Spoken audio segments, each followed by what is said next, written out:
Great, Bobby, thanks. What I'm saying is that when the whistle blows, there will be a lot of emotion before the game, a lot of, sort of ceremony and all that. When the whistle blows, then it's an absolute certainty you've got to get on with the work of playing football, and Wales must not stutter in their progress that they've made over the last 18 months.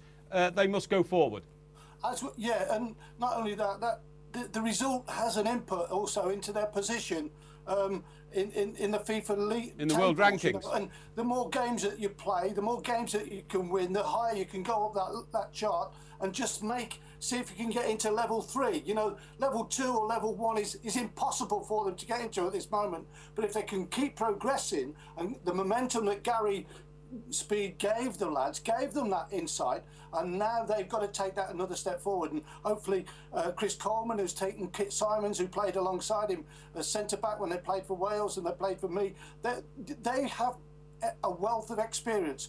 But it's understanding what the players need when they go into camp. It is vitally important, and I'm sure Chris and Kit will take that onto their, footballing technical ability and knowledge of the international game. Mm-hmm.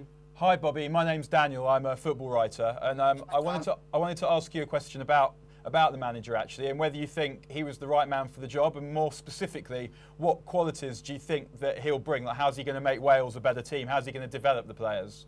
Is he a motivator, a tactician, a coach? Yeah. Daniel, when I went in, I thought I was the right age, but what I didn't have international knowledge of being a player and going to a squad and living the life of an international footballer. Sometimes when they come to you, Daniel, just at this moment in time, they're like China Cups, because they played so many games. And then sometimes they just come, and the initial input that you have has to be very, very gentle. And I didn't appreciate or evaluate that. I think Stuart Pearce has done this time around, and I think Chris Coleman and Kit Simons will understand what the players need. And this is a one-off game with the emotions. But in the second place, Daniel, the players then have to realise they have to take this opportunity to play well, A, for themselves, and B, for their country. Bob, so you're saying when you was manager of Wales, you got the feeling that the players were looking at you saying, well, actually, you didn't play international football, so you don't know what we're going through and how we're trying to cope. So they held that against you. They didn't hold it against me, but they I had a passion and I had a love and a commitment, and I wanted to learn, and I did learn the 4 years of being in there. But until you go into that territory, and then you understand, and then you come back out like Stuart Pearce and Chris Coleman. It's a vital ingredient at this moment in time. If you look at Craig Brown, the experience that he put together when he was manager of Scotland, he found his system, he played 3-5-2, and now what they've done in Wales, they found their system that suits them, and they will adhere to that. But it's gaining. If we'd have won games, Perry, then that would have taken out any sayings of you haven't played at this level. Sure. And just one quick one, sorry. I think it's really important as well. Craig Bellamy is saying he's going to think about his international future after this game. I think it's imperative that they try as much to persuade him and cajole him and be their captain and come and impart his knowledge and make him nearly part of the coaching team, so that he can give him the younger players the passion knowledge that he's got. You don't want to be losing Craig Bellamy to that group of players. No, there's definitely, you definitely wouldn't wish that. I remember in 1995, I was at Bisham Abbey. I was going away with Jimmy Shoulder, who was in charge of the under-18s, who were going to Norway, and I walked over and I saw this little player, Parry, and he was going short to go long, going long to go short, spinning, one touch and everything. And I said to Jimmy, I says, who's that? He says, you don't want to know him. I said, what do you mean I don't want to know him? He says, he could pick a fight with anybody in the toilet, he said. And then it was actually Craig Bellamy. And I tell you what, Perry, you've hit the nail on the head. He will become a very, very good coach once he topers down a bit and he comes down and he understands that, he has this wonderful ability to play well in under any circumstances, and he's a great little player. But he might have to revert back the other way just to be a little bit softer in his coaching techniques. But he's one to watch. I have no shadow of a doubt about that. Sure. And Bobby, finally, not wishing to, to pour any water on tomorrow's proceedings, but the absence of the Dutch coach, will that be significant from now on? No, I don't think so.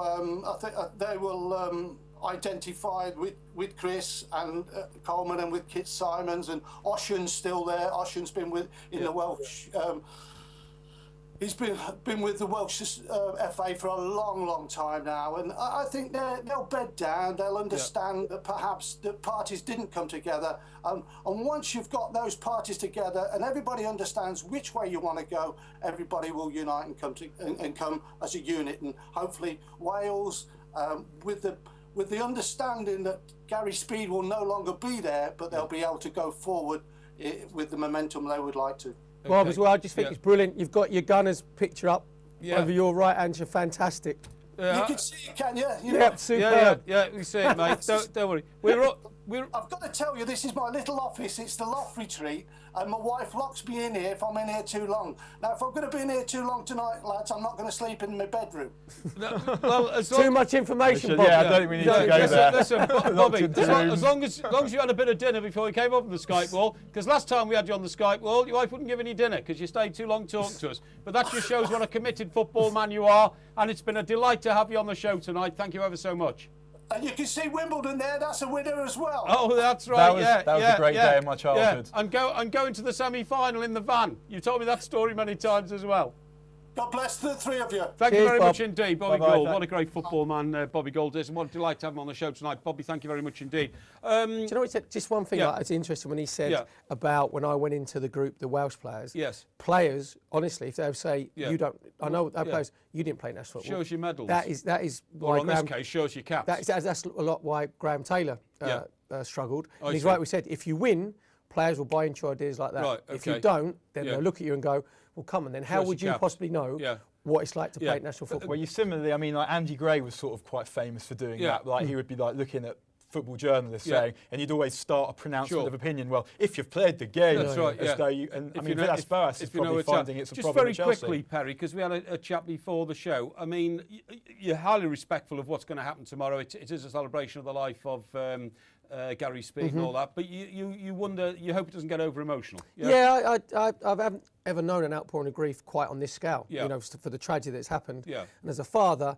Gary Speed, as tragically he's died, taken his own life. Yeah. I just think of his two boys. I just think of his two I think boys everybody because, will. again, they're going to be very emotional to that, and his two boys will carry this for the rest of their lives. So I always, my thoughts are always with his children. I totally agree. One of those boys actually goes to the same school that I went to in Chester, and and I've talked to people from my school, from my alma mater, because of the the old boys situation and all that, and it is very, very emotional and tragic. Sure. And you're absolutely right that we hope there's that not overwhelming for them. Yeah. Right, okay, don't go anywhere, please. With you right up to the top of the 10 o'clock hour, so we've got an hour to go yet on the show tonight. It's been a fizzing firecracker so far. It's going to get more fizzing and more firecrackery, believe me. Don't go anywhere. We're just going for a very quick break. Stay ahead of the game with Sports Tonight Live. Don't miss a thing. Subscribe to our YouTube channel. Search for Sports Tonight Live on Facebook and like our fan page. Follow Sports Tonight TV on Twitter and tweet us your thoughts and opinions. Sports Tonight Live, it's the platform for the fans.